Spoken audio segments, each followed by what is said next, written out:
Hola y bienvenidos a Historia en la Noche. Esta noche comenzamos la historia de una ciudad que nunca debió alcanzar la grandeza, una ciudad sin ríos, sin suelo fértil, sin los recursos básicos de los que dependían las civilizaciones antiguas. Una ciudad construida sobre tierra roja y salada, moldeada por los vientos secos del Mediterráneo, y sostenida por un pueblo que no tenía tierras de cultivo de las que depender, ni defensas naturales tras las que protegerse, ni un ejército ciudadano al que recurrir en momentos de crisis. Y, sin embargo, contra toda expectativa este asentamiento improbable se convirtió en una de las potencias más formidables del mundo antiguo. Esta es Cartago, una ciudad fundada por comerciantes, no por guerreros. Un pueblo que construyó su hogar sobre el comercio en lugar de la conquista, sobre la ingeniería en lugar de la abundancia y sobre el mar en lugar de la tierra. No tenían un imperio de campos y ríos, ni un vasto interior, ni minas, ni valles cerealistas, ni montañas o bosques que aseguraran sus fronteras. Pero sí tenían habilidad, tenían barcos, tenían determinación y tenían la capacidad de convertir una costa árida en el centro de un sistema comercial que un día aterrorizaría a la propia Roma. Y así las preguntas surgen naturalmente. ¿Cómo logró Cartago esto? ¿Cómo sobrevivió durante siglos una civilización sin ventajas naturales frente a rivales que las poseían todas? ¿Cómo un pueblo cuya fuerza no residía en los ejércitos, sino en el comercio, llegó a dominar una amplia red mediterránea? ¿Y cómo una ciudad con tan poco llegó a ser lo bastante poderosa como para desafiar a Roma por el control del mundo occidental? Esta noche exploraremos estas preguntas rastreando a Cartago desde sus improbables inicios hasta su ascenso como imperio marítimo, desde el ingenio que la sostuvo hasta las fuerzas trágicas que finalmente la destruyeron. Esta es la historia de comerciantes que se convirtieron en estadistas de marineros, que forjaron un imperio de ingenieros que excavaron puertos donde la naturaleza no los ofrecía, y de un pueblo que perduró durante 7 siglos gracias a su voluntad, su inteligencia y una adaptación incansable. Ahora acomódense que el ruido del mundo se desvanezca y viajemos casi 3000 años atrás a las costas del norte de África, donde un pequeño grupo de refugiados desembarcó en una península azotada por el viento y comenzó a construir lo imposible. Parte 1. Los exiliados del Este. Para comprender los orígenes de Cartago debemos remontarnos a un Mediterráneo muy diferente del que conocemos hoy. En el siglo IX, antes de la Era Común, las grandes potencias de la región aún no incluían a Roma ni a las ciudades-estado griegas que después dominarían los libros de historia. En cambio, el mundo marítimo estaba moldeado por los fenicios, una red de ciudades portuarias independientes a lo largo de la costa del Levante desde Tiro y Sidón hasta Biblos. No eran imperios en el sentido tradicional, no controlaban territorios interiores ni comandaban grandes ejércitos. Su poder provenía del mar del comercio, de la construcción naval y de un sofisticado sistema de colonias y estaciones comerciales distribuidas por toda la cuenca mediterránea.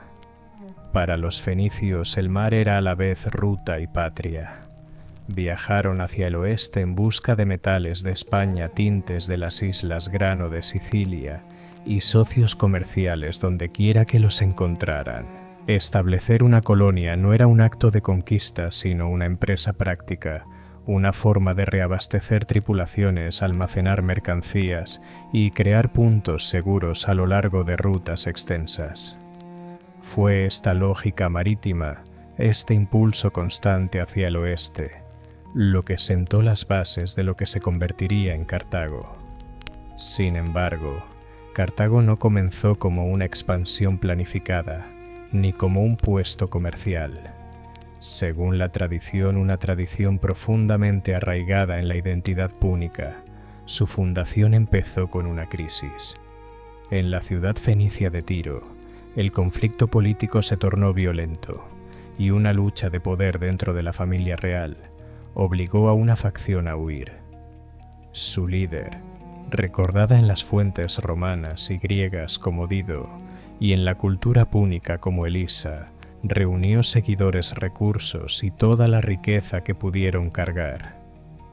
Partieron no como aventureros, sino como refugiados. El Mediterráneo, durante tanto tiempo vía de comercio, se convirtió de repente en una ruta de supervivencia. El viaje hacia el oeste habría durado semanas, quizá meses. Los barcos fenicios eran robustos, de cascos anchos y remos fuertes, pero dependían de vientos favorables y una navegación cuidadosa. Los refugiados habrían hecho escala en Chipre, Malta o en los puntos de paso fenicios existentes a lo largo de la costa norteafricana. No eran aguas amistosas, tormentas, piratería y los peligros del mar abierto representaban amenazas constantes. Sin embargo, la flota continuó transportando personas que habían perdido su hogar, pero no sus habilidades. Personas que entendían de barcos, comercio, negociación y la importancia de elegir el puerto adecuado. Cuando por fin llegaron a la península que se convertiría en Cartago, lo que encontraron debió de parecerles prometedor y duro a la vez. El terreno era una cresta de tierra roja conocida como Hamra, rica en óxidos de hierro y sal. El suelo era irregular y podía desplazarse con la humedad. Los vientos del Mediterráneo eran fuertes e implacables, y lo más importante, no había ríos, arroyos ni manantiales naturales que permitieran un asentamiento extenso. En el mundo antiguo, un lugar así no sería considerado adecuado para una ocupación prolongada. Una sociedad agrícola lo habría rechazado de inmediato. Pero los fenicios no eran una sociedad agrícola. Evaluaban la tierra en función de sus costas, puertos y rutas, y el sitio tenía algo invaluable, una bahía de curva natural orientada hacia el Mediterráneo central, perfectamente situada entre el mundo comercial oriental y la frontera occidental. Esta ubicación estratégica explica por qué los colonos se quedaron, pero no explica cómo pudieron construir una ciudad allí. Para eso recurrimos a una de las historias fundacionales más perdurables de la tradición mediterránea, el cuento del cuero de buey. Según la leyenda, cuando Elisa negoció tierras con los habitantes locales, se le dijo que solo podía reclamar la extensión de tierra que pudiera abarcar un solo cuero de buey. En lugar de aceptar la derrota, cortó el cuero en finas tiras y las dispuso formando una larga línea que rodeaba la colina de Birsa, que se convertiría en el centro político y religioso de Cartago. Los académicos consideran este relato no como historia literal, sino como un emblema del ingenio fenicio, una civilización que sobrevivió gracias a la astucia, la negociación y la capacidad de extraer oportunidades de las limitaciones. Simbólica o no la historia, refleja la verdad de los primeros años de Cartago. Los colonos tuvieron que enfrentarse a un lugar que se resistía a la vida urbana. La falta de agua dulce significaba que no podían depender de ríos o arroyos y debían generar su propio suministro. La inestabilidad del suelo impedía construir directamente sobre la superficie y exigía inventar nuevos métodos de cimentación. La costa, aunque prometedora, era poco profunda y desprotegida, de modo que tenían que forjar un puerto donde la tierra no estaba destinada a albergarlo. Incluso la seguridad era un desafío. Cartago estaba expuesta al mar y rodeada de tribus desconocidas en el interior. Sin barreras naturales, el asentamiento inicial necesitó vigilancia constante y alianzas para mantenerse protegido. Además, surgía el problema de los materiales. Cartago carecía de bosques adecuados para la extracción de madera. A gran escala no tenía canteras de piedra dura ni yacimientos de metal. Todo lo que no podía obtenerse localmente debía importarse madera del Líbano o chiprepiedra de las colinas cercanas, herramientas de Chipre o Sicilia, y esta dependencia de recursos importados reforzó aún más su dependencia del comercio. La ciudad solo podía crecer conectándose con mercados distantes y utilizando esas conexiones de forma más eficiente que sus rivales. Estas dificultades iniciales moldearon la identidad de Cartago, creando una sociedad que no daba por sentada la supervivencia, una ciudad que comprendió desde el comienzo que la inteligencia, la adaptabilidad y la cooperación eran más importantes que la fuerza bruta. Y a partir de estos orígenes, comenzó a formarse un nuevo tipo de poder, una ciudad erigida, no sobre tierra fértil, ni sobre conquista militar, sino sobre el dominio implacable del mar. Parte 2. Cuando los exiliados se propusieron construir una ciudad imposible. Desde el momento en que los refugiados fenicios decidieron permanecer en esa franja de tierra rojiza con vistas al Mediterráneo, se enfrentaron a una serie de desafíos más severos que los de cualquier colonia que hubieran fundado antes. Cartago no nació en una ribera fértil como el Nilo, ni en una ensenada protegida como los puertos griegos, ni junto a un manantial como muchas ciudades levantinas. Surgió en un terreno tan inhóspito que solo un pueblo acostumbrado a resolver problemas mediante la ingeniería y la persistencia podía aspirar a sobrevivir allí. Así los colonos comenzaron a transformar un entorno que no les ofrecía nada en uno que algún día sostendría un imperio. Su primer y mayor obstáculo fue el agua. Sin río ni manantial natural, Cartago no tenía otra fuente de agua dulce, más allá de las impredecibles lluvias invernales. Cualquier otro asentamiento antiguo habría abandonado el lugar de inmediato, pero los fenicios abordaron el problema como abordaban el comercio metódica y astutamente. Excavaron cisternas profundas en el suelo y las recubrieron con betún traído del Levante, un material cuyas propiedades impermeabilizantes permitían retener eficazmente el agua de lluvia. Los tejados de las casas y talleres se inclinaban hacia estas cisternas, canalizando las escasas precipitaciones mediante conductos y filtros de piedra y grava. Con el tiempo, aquello se convirtió en una red, un sistema circulatorio artificial, bajo la ciudad invisible desde la superficie, pero vital para su supervivencia. Incluso este sistema no bastaba, así que recurrieron al propio subsuelo.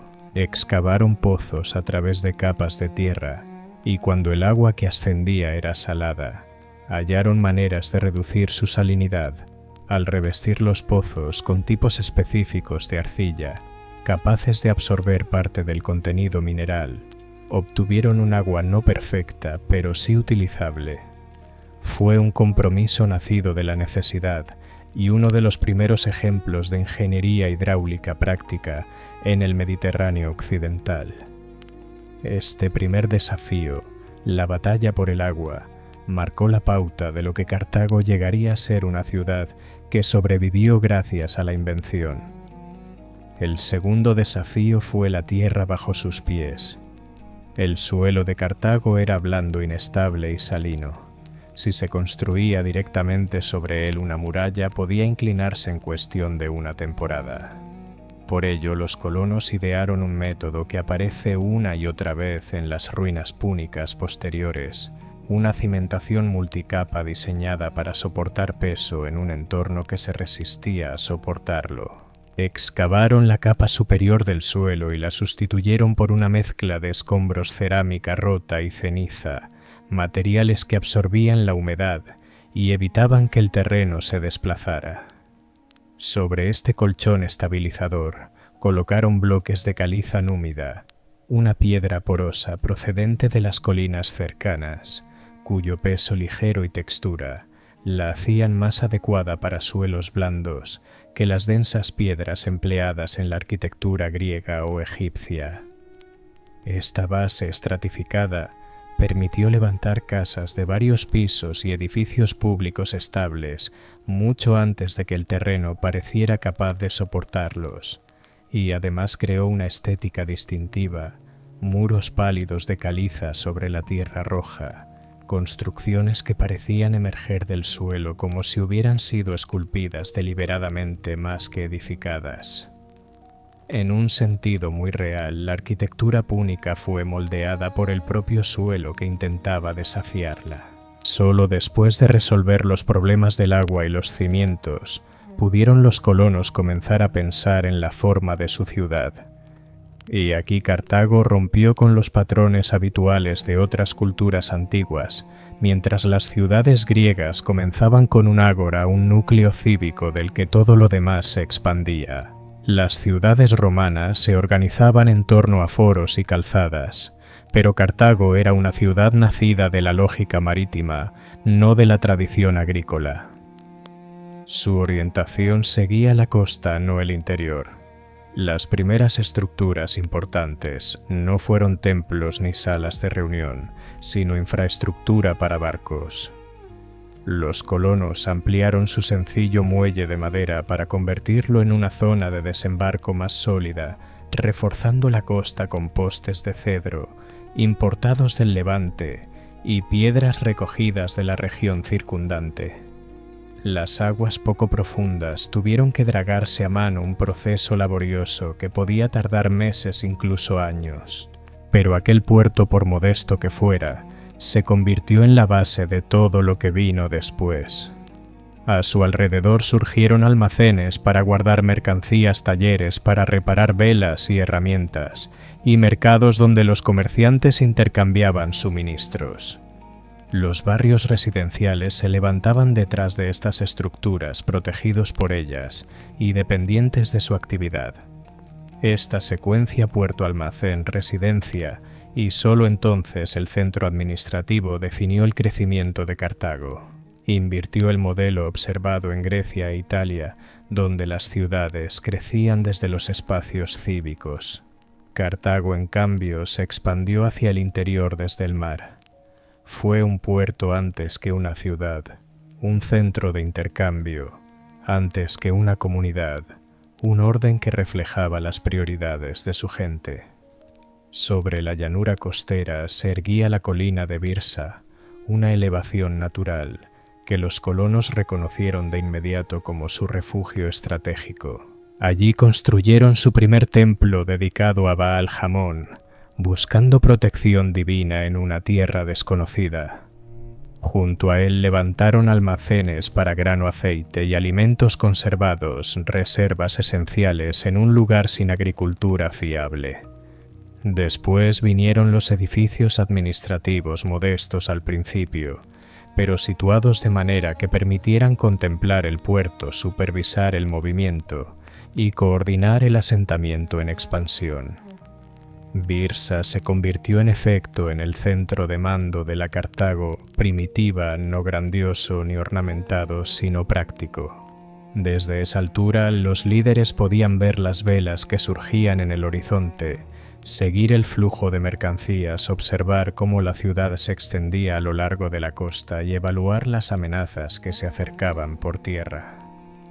El instinto púnico por la organización, visible más tarde en sus sistemas políticos y comerciales, comenzó aquí con la simple idea de que la información y la supervisión importaban más que los monumentos. A medida que la ciudad crecía, cada problema se convertía en una oportunidad para innovar. Sin bosques, recurrieron al comercio de madera. Sin canteras, utilizaron la caliza disponible y la trabajaron con habilidad. Sin un río, construyeron cisternas. Sin campos fértiles, dependieron de las conexiones marítimas. Cartago no se edificó porque la tierra ofreciera ventajas, se edificó porque sus colonos se negaron a ver la tierra como un obstáculo. Estas primeras décadas forjaron el carácter de la ciudad. Cada estructura, cada cisterna, cada bloque de caliza reflejaba la determinación de sobrevivir, gracias a la inteligencia y no a la abundancia. En este crisol de escasez, Cartago se convirtió en algo nuevo, no un asentamiento agrícola ni una colonia militar, sino una ciudad marítima cuidadosamente diseñada, preparada aunque nadie lo sospechara entonces, para convertirse en el corazón de un vasto imperio comercial. Parte 3. El extraño corazón de una civilización como ninguna otra. A medida que Cartago creció de asentamiento a ciudad y de ciudad a potencia, desarrolló rasgos que no se encontraban en ninguna otra cultura del Mediterráneo antiguo. No se trataba de rarezas ni de coincidencias, sino del resultado natural de una sociedad obligada a confiar en su ingenio, su comercio y su capacidad para convertir la escasez en estructura. Y en ningún lugar se percibe con mayor claridad esta singularidad que en sus puertos, especialmente en aquel que llegaría a definir la ingeniería cartaginesa durante siglos. Para la mayoría de las ciudades antiguas, un puerto era simplemente un lugar donde los barcos atracaban, se amarraban a postes de madera y descargaban su mercancía para ser transportada tierra adentro. Pero Cartago tomó esta necesidad cotidiana y la transformó en un instrumento arquitectónico preciso. Detrás de su puerto comercial oculto a la vista de los barcos que llegaban los cartagineses, excavaron una dársena circular directamente en la tierra, un diseño tan inusual que no tenía equivalente en ningún otro lugar. Las generaciones posteriores la llamarían el Cotón, el puerto circular de Cartago. Imagine un círculo casi perfecto de aguas tranquilas en el corazón de la ciudad, conectado al mar por un estrecho canal. Alrededor de su perímetro se levantaban docenas de muelles de piedra, cada uno con su propia grada cubierta. Allí los buques de guerra podían ser arrastrados a plataformas almacenados bajo techo, reparados a la sombra y protegidos de las tormentas. Sobre cada grada se alzaban talleres donde artesanos preparaban cuerdas, mástiles y remos. Y en el centro de esta gran piscina de ingeniería emergía una isla, una estación de mando elevada, desde la cual los oficiales navales podían observar cada barco, cada muelle y cada bahía de reparación a la vez. Era un sistema construido no para el espectáculo, sino para la preparación. Cartago había creado la primera base naval integrada del mundo antiguo, parte almacén, parte astillero y parte cuartel general. Mientras que los puertos griegos y romanos crecían de manera orgánica conforme crecían sus ciudades, el puerto de Cartago se sentía deliberado, planificado y cohesionado. El Cotón no solo almacenaba barcos, los disciplinaba, imponía orden en la compleja maquinaria de un estado marítimo, y su mera existencia revelaba lo diferente que era la concepción cartaginesa del poder. Para los púnicos, el control del mar dependía de la organización, no de la cantidad, del mantenimiento, no de la gloria. Su supremacía descansaba en la preparación mucho antes de ser puesta a prueba en batalla. Pero Cartago no era única solo en arquitectura. También lo era en la forma en que concebía el imperio. Mientras Egipto, Asiria y posteriormente Roma expandían su poder conquistando tierras, Cartago construyó algo más ligero pero no menos efectivo, una red de puestos comerciales que se extendía desde Marruecos hasta Sicilia, desde Iberia hasta las costas de Libia y más allá. Estas estaciones no eran colonias en el sentido tradicional, sino nodos, puntos de una red comercial donde las mercancías se almacenaban, se intercambiaban y se redistribuían. Cartago no necesitaba gobernar las tierras circundantes, solo necesitaba asegurar los puertos y mantener la confianza de las tribus locales. Este modelo de influencia basado en los flujos marítimos en lugar de fronteras territoriales otorgaba a Cartago una flexibilidad notable. Podía acumular riqueza sin reclutar ejércitos para controlar tierras de cultivo. Podía mantener alianzas sin exigir lealtad política. Y podía mover mercancías con una eficiencia que rivalizaba con imperios mucho más grandes. En esencia, era un modelo para una forma distinta de poder, el imperio por conectividad. Esta red moldeó el sistema político de Cartago con la misma profundidad con la que moldeó su economía. En lugar de reyes que gobernaban por mandato divino o generales que dominaban por la fuerza, Cartago estaba gobernada por familias de comerciantes cuyas fortunas subían y bajaban con el éxito del comercio. Estas familias dominaban las instituciones más importantes de la ciudad, especialmente el Consejo de los 104, un cuerpo de magistrados conocido por su vigilancia y su autoridad, para controlar a cualquier general que amenazara el equilibrio del poder. También elegían a 2 sufetes funcionarios que cumplían funciones similares a las de magistrados o jueces, dirigiendo los asuntos cívicos con un enfoque en la estabilidad más que en el carisma. El resultado era una cultura política que valoraba la previsibilidad, la rendición de cuentas y el interés comercial por encima de la ambición personal. Era una república en el sentido práctico más cercana a Venecia o Génova que a Babilonia o Tebas. Cartago no construyó pirámides, zigurats ni monumentos colosales. Sus logros fueron modulares, puertos, almacenes, graneros, astilleros, estructuras que destacaban no por su imponencia, sino por su función. Sin embargo, en medio de este pragmatismo disciplinado, Cartago también se convirtió en un lugar de mezcla cultural. Su lengua siguió siendo de origen fenicio, pero los acentos y expresiones cambiaron a medida que influencias libias, griegas y locales se integraban en la vida cotidiana. Su arte incorporaba motivos de todo el Mediterráneo, amuletos egipcios, formas cerámicas griegas, patrones geométricos africanos. En el ámbito religioso, Cartago mantuvo las tradiciones del Levante venerando a deidades como Baal-Hamon y Tanit, aunque los rituales que las rodeaban evolucionaron hacia formas propias del norte de África, moldeadas por siglos de adaptación local. Y luego estaba el Tofet, un recinto sagrado que ha generado más debate que cualquier otro lugar de la civilización cartaginesa.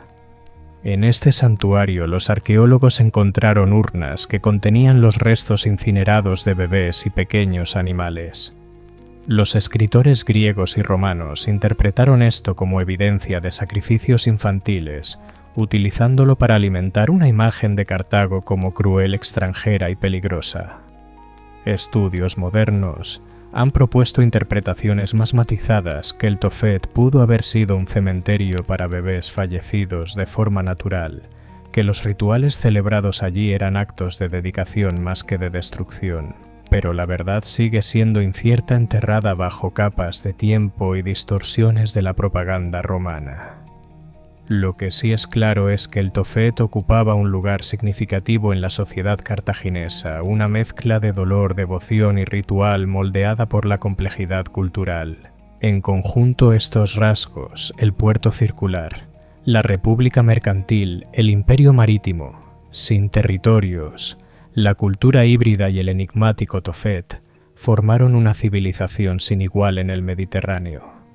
Cartago no se definió por los mecanismos habituales del poder, sino por la adaptación, el cálculo y la necesidad constante de perfeccionar sus sistemas. Y a medida que el dominio de la ciudad se extendía más allá del mar, sus puertos se volvían más activos, sus flotas más ambiciosas y sus comerciantes más prósperos. Todo ello preparó el terreno para la siguiente transformación, una que llevaría a Cartago más allá de las aguas conocidas del Mediterráneo. Desde el corazón de sus puertos y la confianza de su navegación, los cartagineses avanzaron hacia el exterior, hacia Cerdeña, hacia España, hacia los confines del Atlántico, y crearon una red marítima que definiría el Mediterráneo occidental durante siglos. Parte 4. El imperio en el mar, poder sin territorio. A medida que Cartago entraba en su apogeo, la ciudad extendió su alcance como una red que se desplegaba por todo el Mediterráneo occidental. Esta expansión no fue territorial en el sentido habitual. Cartago no ampliaba fronteras, no trazaba líneas divisorias, ni sometía a poblaciones del interior. En cambio, seguía la lógica del mar. Cada costa, cada isla, Cada puerto representaba una oportunidad o una amenaza, y Cartago, más que cualquier otra civilización de su tiempo, supo convertir las oportunidades en ventajas y evitar que las amenazas se materializaran. El Mediterráneo occidental se transformó lentamente en una esfera púnica. A lo largo de la costa norteafricana, desde la actual Túnez hasta Argelia y Marruecos, los puertos cartagineses salpicaban la línea costera como cuentas en un collar, proporcionando alimentos, agua y reparación a los barcos que navegaban hacia el oeste. Desde allí la presencia púnica se extendió hacia las islas Cerdeña, rica en metales y madera, era de enorme valor. Córcega, agreste y boscosa, permitía vigilar el mar Tirreno, pero el centro de este mapa marítimo era Sicilia, una isla que había alimentado a innumerables ciudades y ejércitos con sus fértiles campos y cuya posición permitía a quien la controlara dominar el Mediterráneo central. Al oeste se encontraba Iberia, una tierra cuyas minas pronto convertirían a Cartago en una de las potencias más ricas del mundo antiguo. Al controlar estas costas e islas, Cartago creó algo parecido a una frontera marítima, no una línea trazada en tierra, sino un patrón de puertos y puestos avanzados, dispuestos de manera que los barcos púnicos pudieran desplazarse con seguridad, mientras otros se veían obligados a navegar con cautela. Este diseño permitía a los comerciantes cartagineses viajar desde el norte de África hasta Sicilia, luego a Cerdeña y después a España con tiempos previsibles. También permitía escoltar convoyes, proteger cargamentos vitales y responder con rapidez ante cualquier interrupción. Con el tiempo, esta red se consolidó en una estructura más duradera que cualquier imperio terrestre, un ecosistema comercial. Para mantenerlo, Cartago dependía de la excelencia técnica en el mar.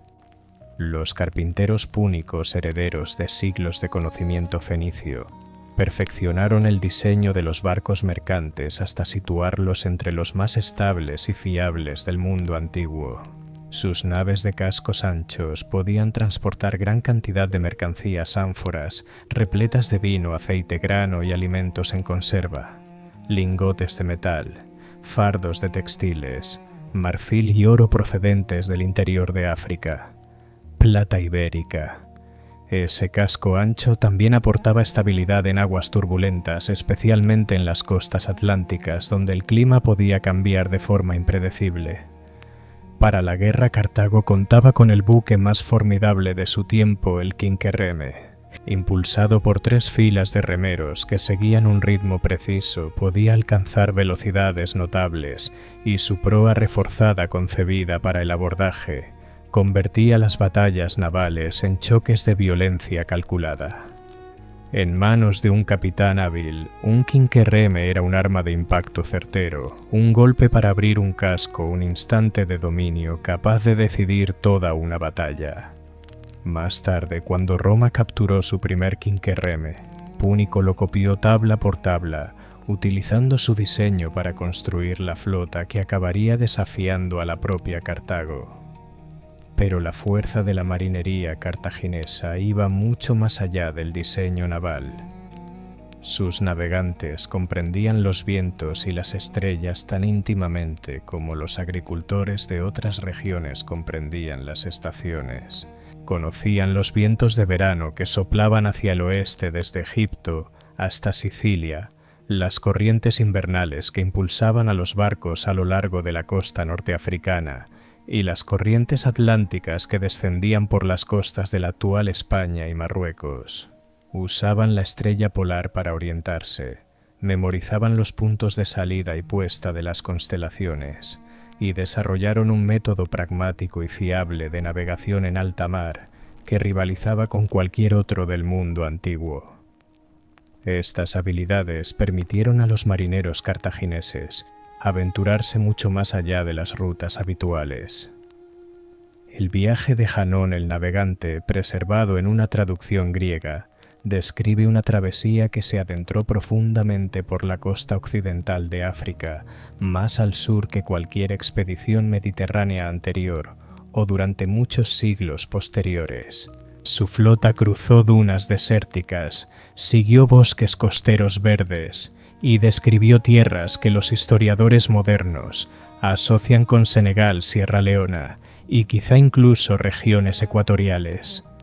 En el camino Hanón fundó colonias, comerció con poblaciones locales y registró encuentros con paisajes y fauna desconocidos. En la dirección opuesta, Himilcó viajó hacia el norte adentrándose en las aguas atlánticas más allá del estrecho de Gibraltar.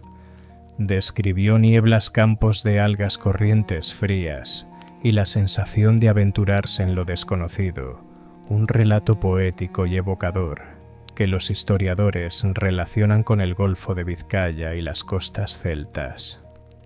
Algunos escritores antiguos incluso insinuaron que los marineros cartagineses pudieron haber llegado a las islas de Britania ricas en estaño, aunque la evidencia es fragmentaria. Teorías más especulativas sugieren que Cartago pudo haber tenido conocimiento de corrientes oceánicas que alcanzaban las regiones más occidentales del Atlántico. Aunque no demostradas, estas ideas revelan hasta dónde estaban dispuestos a llegar los marinos púnicos. Sin embargo, la verdadera columna vertebral de la riqueza de Cartago era Iberia. La península meridional ofrecía plata en cantidades que asombraron a los escritores antiguos. Los comerciantes cartagineses establecieron una red de puestos comerciales a lo largo de la costa, forjando relaciones con tribus locales y asegurando un acceso continuo a las minas. No era una conquista extractiva, sino una alianza económica cuidadosamente gestionada.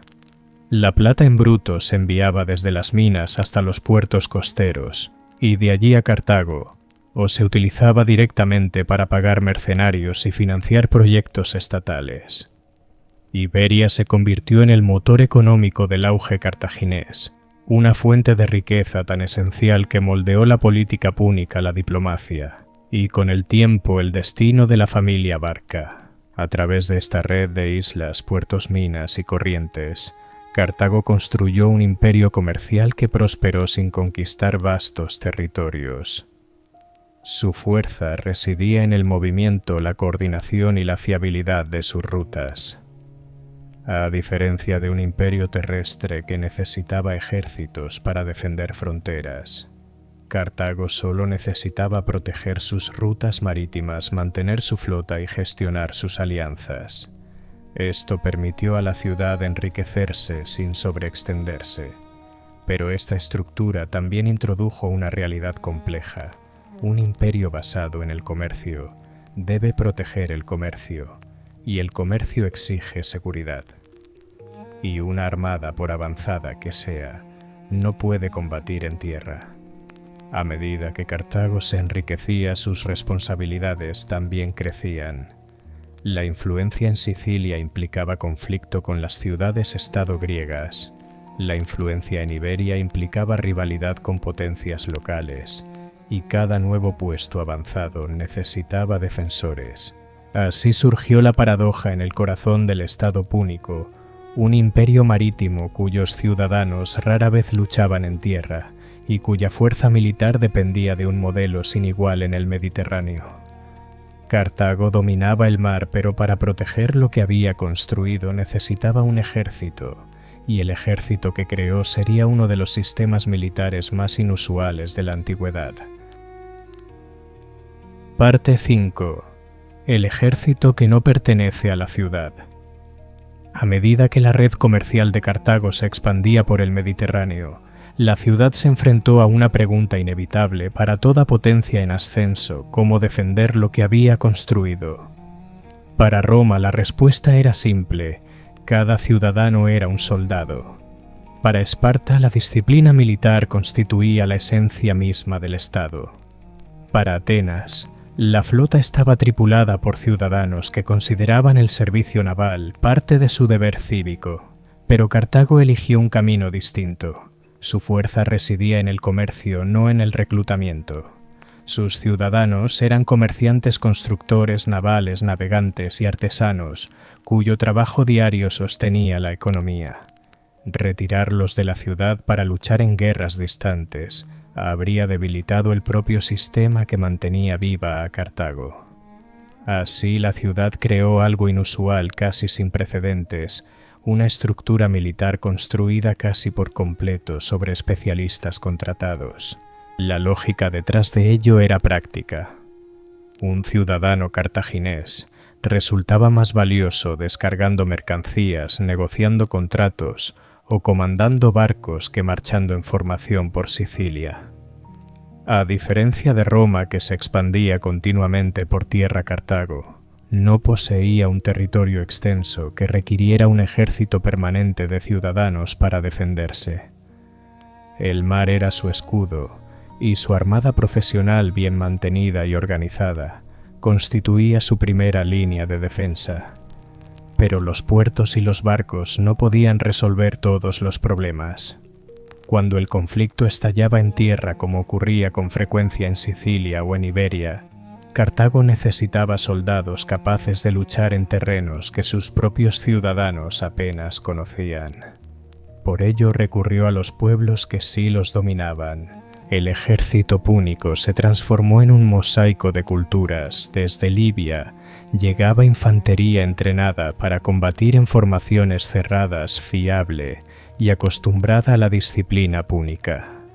Desde Iberia, guerreros feroces armados con espadas cortas y escudos ovalados, habituados a las montañas y a las campañas prolongadas.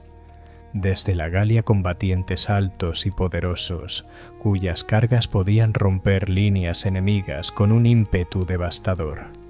Y desde Numidia, la caballería que definiría la estrategia púnica durante generaciones, jinetes, cuya velocidad, agilidad y dominio instintivo del terreno abierto los convertían en piezas esenciales de casi todas las grandes campañas cartaginesas. Esta diversidad otorgaba a Cartago una flexibilidad que ningún ejército ciudadano podía igualar. Si una campaña requería movilidad, los generales contrataban más jinetes númidas. Si exigía resistencia en terreno abrupto, reclutaban iberos.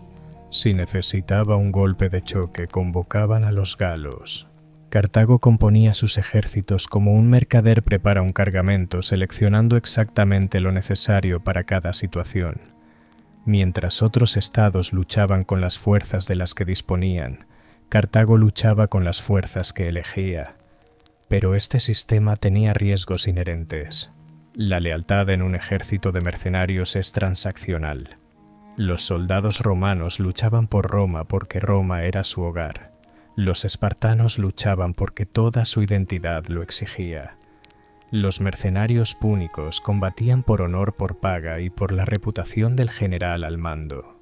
Su lealtad no era hacia la ciudad de Cartago, la mayoría jamás la había visto, sino hacia el oficial que les pagaba y los conducía en batalla. Cuando ese oficial era alguien como Amílcar Barca, carismático y eficaz, la disciplina se mantenía férrea. Pero cuando los pagos fallaban, también lo hacía la confianza.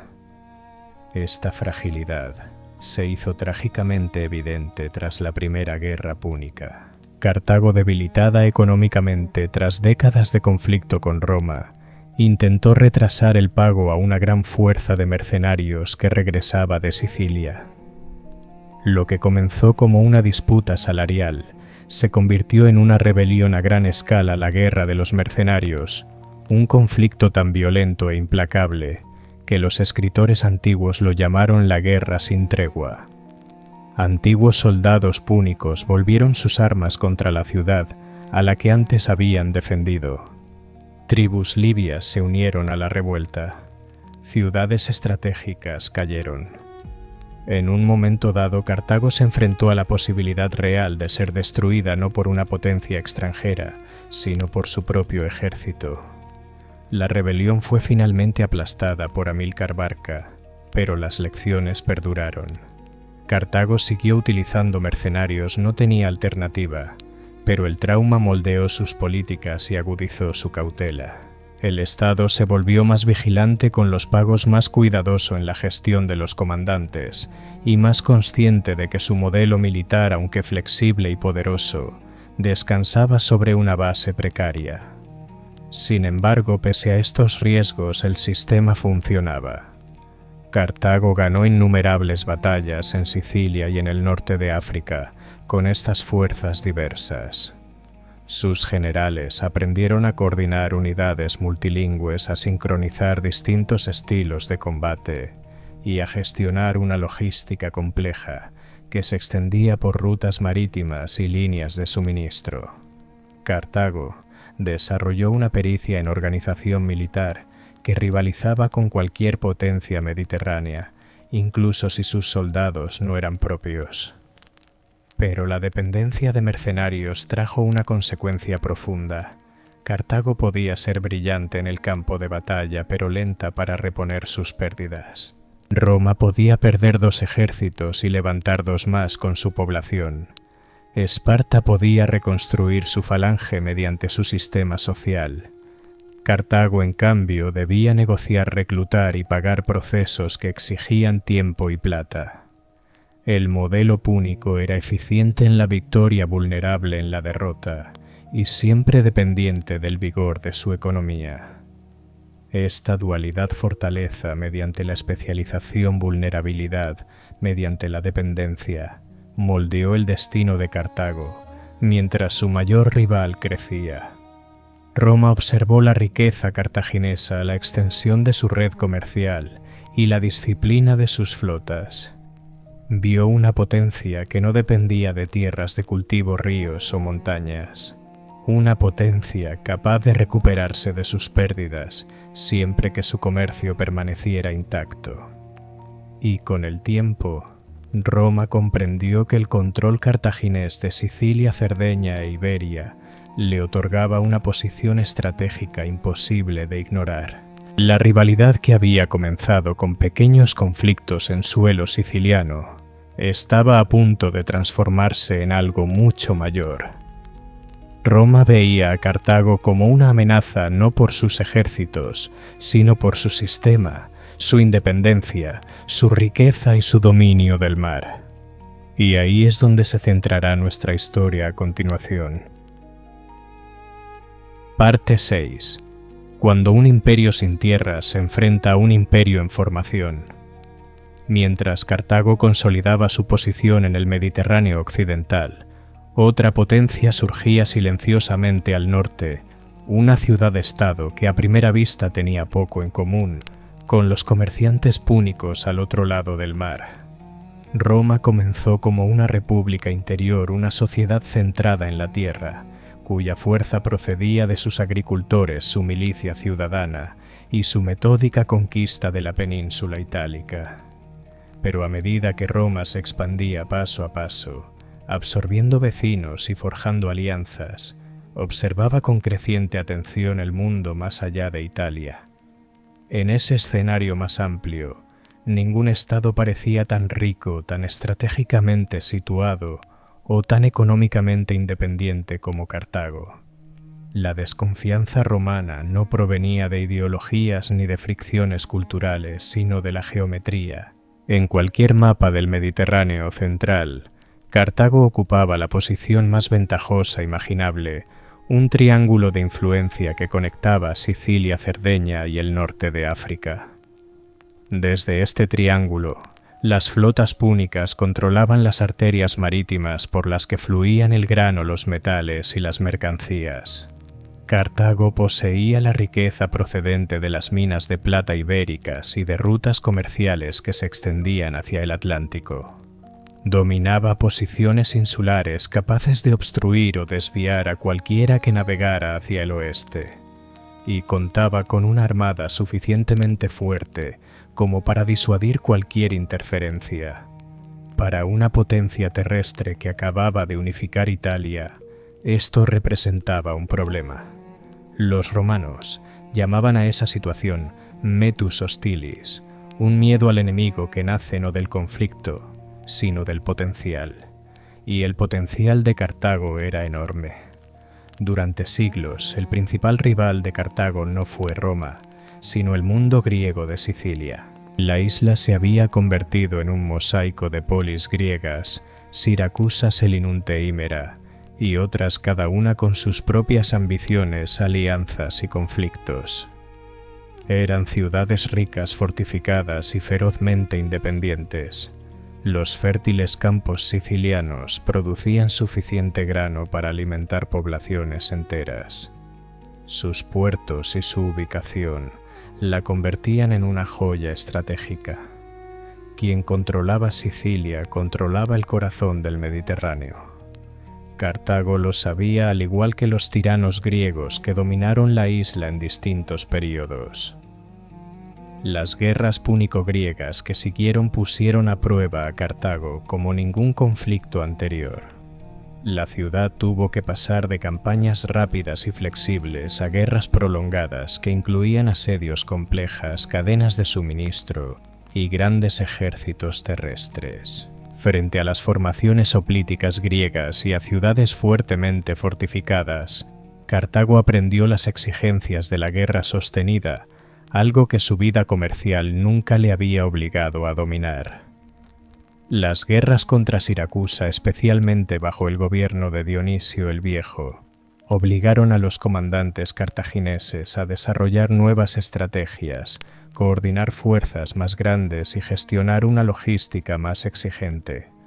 Para cuando estos conflictos se estabilizaron, Cartago había adquirido una experiencia invaluable enfrentándose a ejércitos altamente organizados. Pero la isla permanecía dividida. Cartago controlaba el oeste, los griegos el este. Ninguno podía eliminar al otro, y Sicilia quedó atrapada en un equilibrio tenso que Roma observaba cada vez con mayor interés. La intervención romana comenzó casi por accidente. En medio de una disputa local en Sicilia, enviados romanos se vieron implicados en los asuntos de la isla, y la República pronto comprendió que permitir que Cartago la dominara otorgaría a los púnicos una influencia peligrosamente cercana a la costa sur de Italia. Más importante aún, Roma reconoció algo fundamental: la riqueza cartaginesa otorgaba al Estado púnico una capacidad de resistencia extraordinaria. Incluso una guerra perdida no lo debilitaría de manera permanente, pues su plata, sus rutas comerciales y sus flotas podían recuperarse. Esta resiliencia convertía a Cartago en una amenaza mayor que cualquier rival italiano al que Roma se hubiera enfrentado antes. La chispa que encendió la primera guerra púnica fue pequeña, pero sus consecuencias fueron enormes. Una vez iniciada, Roma se encontró ante una realidad totalmente nueva, una guerra librada principalmente en el mar.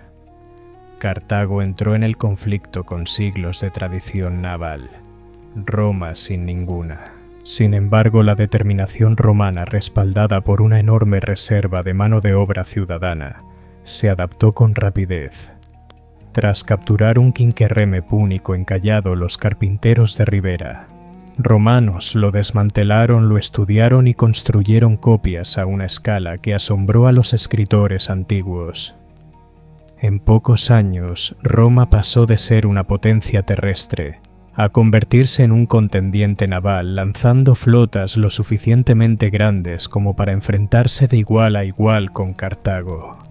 La primera guerra púnica se transformó en una contienda prolongada, marcada por tormentas catastróficas, desastres navales y pérdidas abrumadoras para ambos bandos.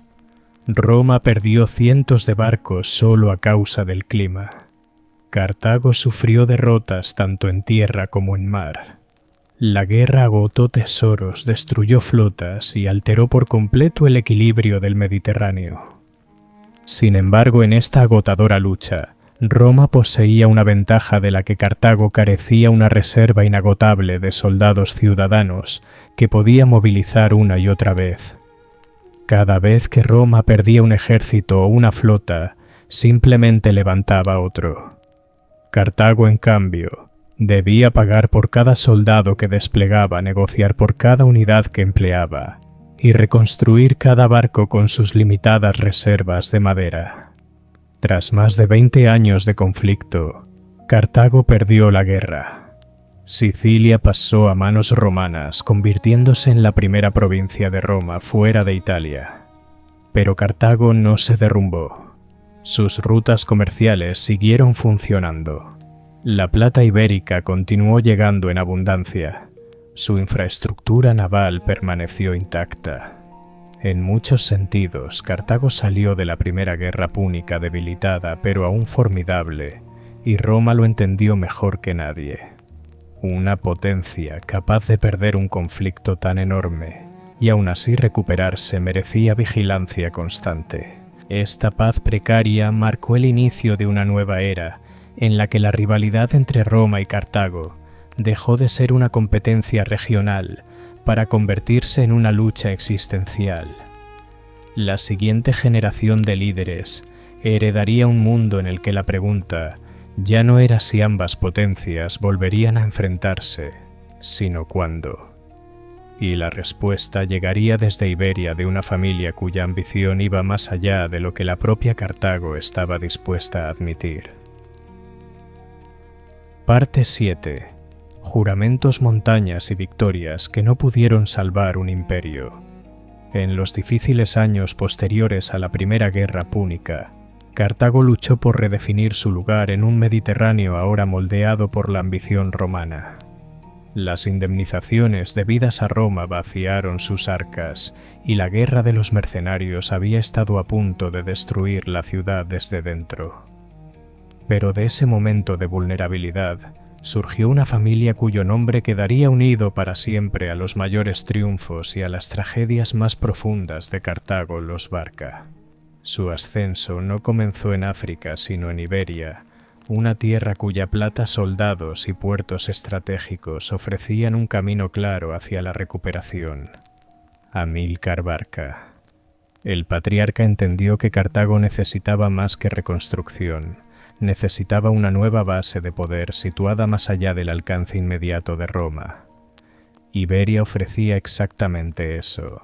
Sus minas producían plata en cantidades capaces de financiar ejércitos, flotas y un renacimiento político. Sus tribus eran feroces y expertas en la guerra montañosa. Su costa ofrecía puertos orientados tanto al Mediterráneo como al Atlántico. Amílcar llegó como comandante, pero pronto se convirtió en algo más el arquitecto de una esfera de influencia púnica que funcionaba casi como una segunda Cartago. Su autoridad creció no solo gracias a sus victorias, sino por la lealtad que cultivó entre las comunidades ibéricas. Bajo Amílcar, y más tarde bajo sus yernos e hijos, el dominio de los Barca desarrolló una identidad propia distinta de la aristocracia mercantil de Cartago. Tenía sus propios ingresos, sus propios comandantes y su propia dirección estratégica. Mientras el Consejo cartaginés supervisaba desde la distancia, Iberia se convirtió en un dominio semiautónomo, un lugar donde la ambición púnica se forjaba bajo las duras condiciones de la vida fronteriza. Para el joven Aníbal, criado entre guerreros ibéricos y a la sombra de un padre decidido a vengarse de Roma, este entorno moldeó un tipo diferente de cartaginés, uno definido no por el comercio sino por la guerra. Según la tradición, Amílcar llevó a Aníbal aún un niño ante un altar y le hizo jurar enemistad eterna hacia Roma. Que el episodio ocurriera exactamente así importa menos que lo que simbolizaba. Aníbal heredó no solo una misión familiar, sino una realidad política. Roma había tomado Sicilia, se expandía por Italia y observaba Iberia con creciente interés. Si Cartago no actuaba con decisión, su futuro sería un declive administrado. Aníbal alcanzó la edad adulta con esta urgencia incrustada en su pensamiento. Como comandante en Iberia demostró un estilo de liderazgo distinto al de cualquier general púnico anterior. Se movía rápido, emprendía campañas implacables y trataba las alianzas con firmeza y respeto. Entendía a sus aliados ibéricos, hablaba directamente con sus jefes y combinaba diplomacia y fuerza para asegurar su fidelidad. Su ejército, una mezcla de íberos, libios, galos, númidas y oficiales púnicos, se convirtió en una fuerza cohesionada gracias a la disciplina, las dificultades compartidas y la presencia personal de Aníbal. A diferencia de los aristócratas distantes de Cartago, él vivía entre sus soldados, marchaba con ellos y luchaba con ellos. En un sistema basado en mercenarios, tal cercanía creaba una lealtad que ningún contrato podía garantizar. La chispa que encendió la Segunda Guerra Púnica fue el asedio de Sagunto, una ciudad aliada de Roma.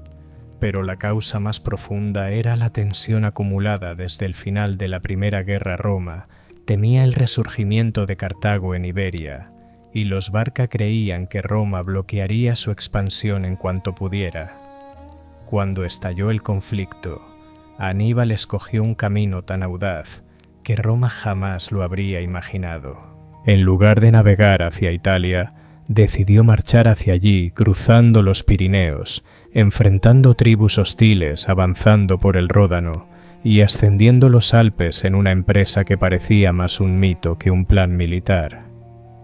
La travesía alpina sigue siendo una de las gestas más extraordinarias de la historia militar. Aníbal no viajó con pequeñas unidades de élite, sino con un ejército entero, infantería, caballería, animales de carga, ingenieros e incluso elefantes de guerra. Las montañas con sus avalanchas, pasos estrechos y tormentas repentinas le costaron muy caro. La nieve cegó a los hombres, los acantilados se cobraron animales, tribus hostiles atacaron desde alturas casi imposibles de defender. Pero pese a las pérdidas, Aníbal llegó a Italia con un ejército todavía intacto y con una ventaja psicológica sin igual en la guerra antigua. Roma jamás imaginó que un general extranjero pudiera aparecer en sus fronteras septentrionales, sin previo aviso, tras cruzar una barrera natural que consideraba impenetrable. Una vez en Italia, Aníbal demostró un nivel de perspicacia estratégica y control del campo de batalla que asombró incluso a sus enemigos. En el lago Trasimeno, atrapó a un ejército romano entre el agua y las colinas, utilizando el terreno y el momento exacto para crear una de las mayores emboscadas de la historia militar. Miles de soldados romanos fueron empujados al lago o abatidos al intentar huir. La magnitud de la derrota sacudió la confianza de Roma, pero aquello fue solo el preludio de lo que vendría después. En Canas, Aníbal logró una victoria que sigue siendo una de las batallas más estudiadas jamás libradas. Enfrentándose a una fuerza romana casi el doble de grande, desplegó sus tropas en una formación que parecía débil en el centro, pero fuerte en los flancos. Cuando las legiones avanzaron, el centro retrocedió de forma controlada, atrayéndolas hacia adentro. Entonces las alas se cerraron a su alrededor, en un círculo cada vez más estrecho, un doble envolvimiento tan completo que el ejército romano fue aniquilado en el lugar. Decenas de miles murieron. Por un momento Roma tembló al borde del colapso. Sin embargo, incluso en la cúspide de su triunfo, Aníbal se enfrentó a un problema profundamente arraigado en el sistema militar de Cartago. La victoria no generaba nuevos efectivos. Roma podía reclutar legiones una y otra vez. Cartago no podía improvisar nuevos mercenarios sin tiempo ni plata. Aníbal necesitaba refuerzos, pero Cartago vaciló, dividida en facciones, preocupada por los costes y temerosa de conceder aún más poder a la familia Barca. Los aliados italianos apoyaron a Aníbal, pero no en el número necesario. Sus triunfos causaron conmoción, asombro y temor, pero no produjeron el cambio decisivo para acabar la guerra. Con los años, Aníbal permaneció invicto en Italia, moviéndose como una sombra por la península, ganando batallas, desbaratando alianzas romanas y demostrando genialidad una y otra vez. Pero no pudo asestar el golpe final sin los recursos que Cartago se negó a proporcionarle. Roma se adaptó evitando enfrentarse a Aníbal en campo abierto, debilitando sus alianzas y centrando su esfuerzo en otros frentes, especialmente en Iberia, la fuente del poder de los Barca. Las victorias de Aníbal marcaron la cúspide del logro militar cartaginés, pero también revelaron la fragilidad subyacente de un sistema basado en la fuerza contratada. El genio podía ganar batallas, la estrategia podía conmocionar al enemigo, pero sin una voluntad política unificada y refuerzos consistentes, ni siquiera el comandante más brillante de su época pudo doblegar a un imperio. Las consecuencias de este desequilibrio se harían evidentes en los años siguientes, cuando Roma llevó la guerra de nuevo a suelo púnico y Cartago luchaba por defenderse sin la fuerza que un día había tenido. Y ese punto de inflexión, el comienzo del fin, es hacia donde se dirige nuestra historia a continuación. Parte 8. 3 años de asedio y 17 días de fuego. Tras la larga lucha de la Segunda Guerra Púnica, Cartago parecía destrozada. Las victorias de Aníbal habían asombrado al mundo antiguo, pero la resiliencia implacable de Roma había cambiado el curso de la guerra y obligado a los cartagineses a rendirse. Perdieron su flota, perdieron su independencia en política exterior, pagaron indemnizaciones tan cuantiosas que observadores contemporáneos predijeron la lenta asfixia de la ciudad. Sin embargo, ocurrió algo inesperado. En lugar de colapsar, Cartago se recuperó no mediante conquistas ni reformas militares, sino mediante la misma fuerza que había cimentado su riqueza original, el comercio. En una generación los mercados de la ciudad volvieron a florecer. La agricultura norteafricana, largamente eclipsada por la guerra, se expandió rápidamente gracias a las mejoras en el riego y la organización. Los comerciantes cartagineses reanudaron sus redes en el Mediterráneo bajo la protección de los tratados romanos. Incluso sin flota, el motor económico púnico resultó difícil de extinguir. La plata de Iberia ya no alimentaba las arcas cartaginesas, pero las fértiles tierras del Magreb, productoras de grano, aceite y frutas, transformaron la región en una de las zonas agrícolas más prósperas del mundo antiguo. Las exportaciones de grano de Cartago se volvieron tan significativas que incluso los senadores romanos empezaron a tomar nota. Fue entonces cuando el tono de la política romana cambió. Para los romanos, la recuperación de Cartago parecía antinatural. Se esperaba que un estado derrotado permaneciera débil, pero Cartago desobedeció ese patrón. Su tesoro volvió a llenarse. Sus talleres crecieron. Su influencia en el norte de África se reafirmó silenciosa pero constante. Y aunque tenía prohibido emprender cualquier guerra sin la autorización romana, conservaba suficiente poder local como para despertar sospechas. Una civilización que había surgido de la nada podía resurgir si se le daba tiempo. Entre quienes la veían como una amenaza, ninguno fue más insistente que Marco Porcio Catón. Famoso por su franqueza severa, Catón terminó cada discurso en el Senado con la misma frase independientemente del tema: Cartago delenda est. Cartago debe ser destruida. Su declaración era en parte táctica, en parte convicción, pero caló hondo. Muchos senadores recordaban la marcha de Aníbal por Italia, la masacre de Cannas, los años que Roma necesitó para recuperarse. Creían que Cartago, por muy pacífica que pareciera, seguiría siendo una sombra sobre el futuro de Roma. El detonante de la nueva guerra surgió de un conflicto en el norte de África entre Cartago y su vecina Numidia. Vinculada por tratado, Cartago tenía prohibido tomar las armas sin permiso romano. Sin embargo, tras repetidas incursiones númidas en su territorio, la ciudad respondió.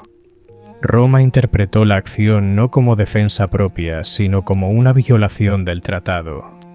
Si la interpretación fue sincera o deliberada sigue siendo objeto de debate, pero su efecto fue claro.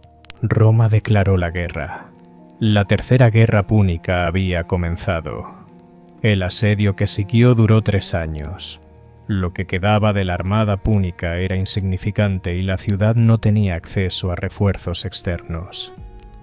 Aún así, resistió con una tenacidad que pocos anticiparon. Sus murallas fortalecidas durante siglos soportaron repetidos asaltos. Los habitantes, comerciantes, agricultores, artesanos, se transformaron en defensores forjando armas con metal fundido, reparando brechas de noche y racionando meticulosamente los víveres. Para muchos no era solo una guerra, era la defensa del último vestigio de la identidad púnica. Calle por calle los romanos avanzaban por los distritos exteriores solo para ser repelidos por contraataques desesperados. Los defensores levantaron barricadas, transformaron casas en fortalezas, excavaron túneles bajo las calles y lanzaron incursiones nocturnas.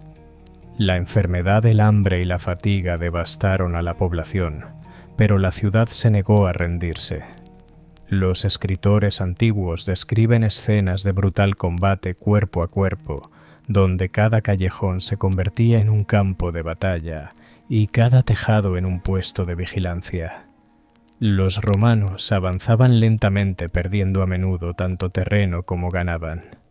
La fase final del asedio se centró en Byrsa, la colina que antaño había sido el corazón administrativo de Cartago. Allí miles de civiles y combatientes se retiraron a las últimas estructuras defendibles. Roma, decidida a poner fin a la guerra de manera definitiva, se preparó para el asalto final. Antes de violar el santuario interior, los sacerdotes romanos llevaron a cabo un ritual que reflejaba la solemnidad con la que concebían aquel conflicto, la evocatio. En esta ceremonia, Roma invitaba a la deidad tutelar de Cartago a abandonar la ciudad y aceptar un nuevo hogar en Roma, un acto simbólico pero profundamente significativo.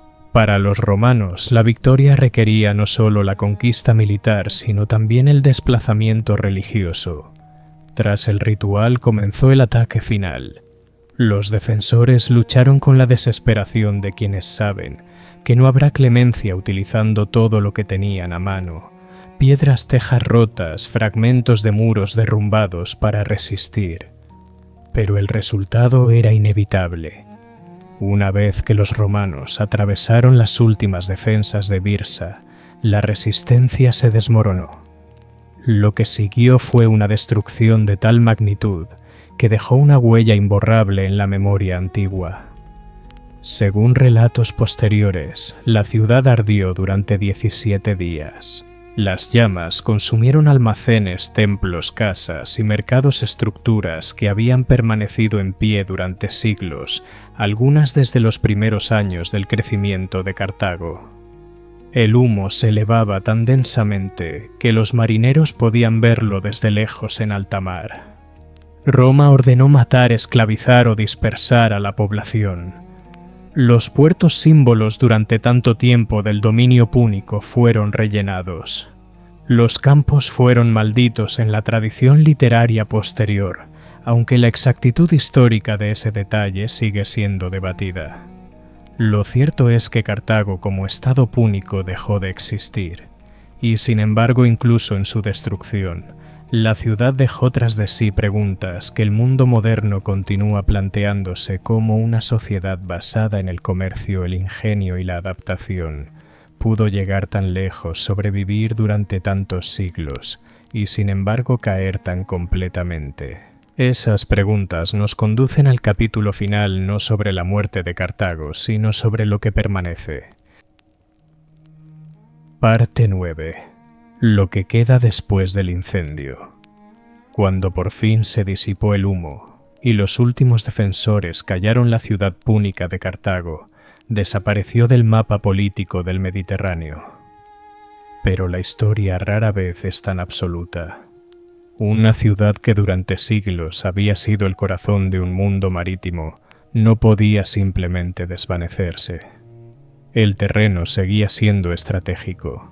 La costa seguía siendo valiosa, y Roma, incluso después de destruir Cartago, entendió que aquel lugar conservaba su importancia. Un siglo más tarde, el Imperio Romano reconstruyó la ciudad no como una capital púnica, sino como una colonia romana, diseñada para borrar y reemplazar lo que había existido antes. Bajo dominio romano, Cartago volvió a prosperar convertida en parte de África Proconsularis, una de las provincias más ricas del imperio. Sus tierras de cultivo se transformaron en graneros imperiales. Sus puertos reabrieron rediseñados según la ingeniería romana.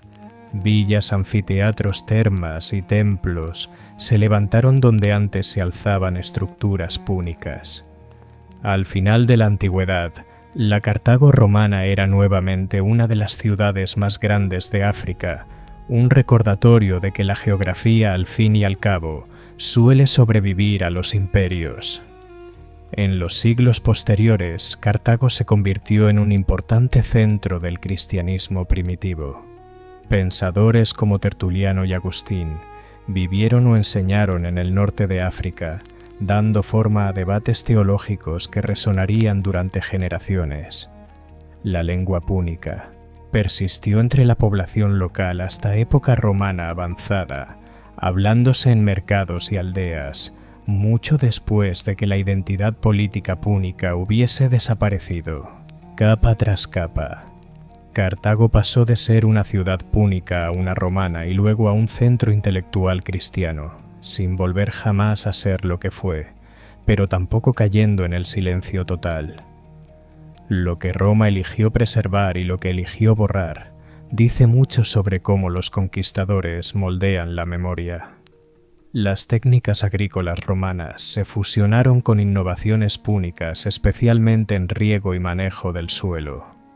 Sistemas de terrazas cisternas y diseños agrícolas dejaban entrever prácticas púnicas incluso mientras Roma las mantenía bajo su nombre. Las rutas comerciales se reorientaron, pero no se olvidaron muchos de los puertos cartagineses, siguieron operando bajo administración romana. Sin embargo, gran parte de la cultura púnica desapareció intencionadamente. Si existieron textos cartagineses, se perdieron. Instituciones como el Consejo de los 104 no dejaron herederos directos. Las prácticas religiosas, especialmente las asociadas a Tanit y Baal-Hamon, fueron suprimidas o reinterpretadas. Roma conservó el territorio, la infraestructura y hasta parte de la economía, pero permitió que la memoria de la identidad púnica se disolviera. La arqueología nos ofrece fragmentos de lo que fue, cimientos construidos sobre tierra roja, tramos de murallas portuarias que dibujan la ingeniería púnica, el Tofet con sus urnas y estelas cuyo significado sigue en debate, cerámicas, amuletos, inscripciones, pequeñas ventanas a un mundo definido por el ingenio más que por la monumentalidad. Estos hallazgos nos recuerdan que Cartago no fue solo un rival de Roma, sino una civilización con su propia lógica, métodos y visión del mar. Y tal vez así debamos terminar esta historia no con las llamas que consumieron la ciudad, ni con el triunfo romano que le siguió, sino con la pregunta filosófica que Cartago plantea a la historia. Durante siglos, sobrevivió sin llanuras fértiles, sin ríos, sin ejércitos ciudadanos, sin vastos territorios. Construyó su identidad sobre el comercio, la negociación, la adaptación y el dominio de las rutas más que sobre el dominio de la tierra. Demostró que una ciudad podía situarse entre las grandes potencias del mundo, controlando los flujos de bienes, de personas, de información, incluso sin conquistar campos. Cartago plantea así una pregunta más profunda. ¿Cuánto puede sobrevivir una civilización basada casi exclusivamente en la inteligencia? ¿Hasta dónde puede llegar un imperio marítimo sin los cimientos territoriales que sostienen a la mayoría de los imperios? ¿Y qué significa que una civilización fundada en la conectividad se encuentre con un rival fundado en la disciplina y la expansión? En definitiva, Cartago nos enseña que la fuerza adopta muchas formas, algunas frágiles, otras duraderas, otras visibles, solo con el paso del tiempo. Incluso en ruinas nos recuerda que una sociedad definida por el ingenio puede moldear el mundo tan profundamente como aquellas definidas por la conquista. Y al alejarnos de la costa donde las velas púnicas una vez se alzaron contra el horizonte, dejamos que la historia repose como la calma después de la marea. La ciudad ha desaparecido, pero sus preguntas persisten.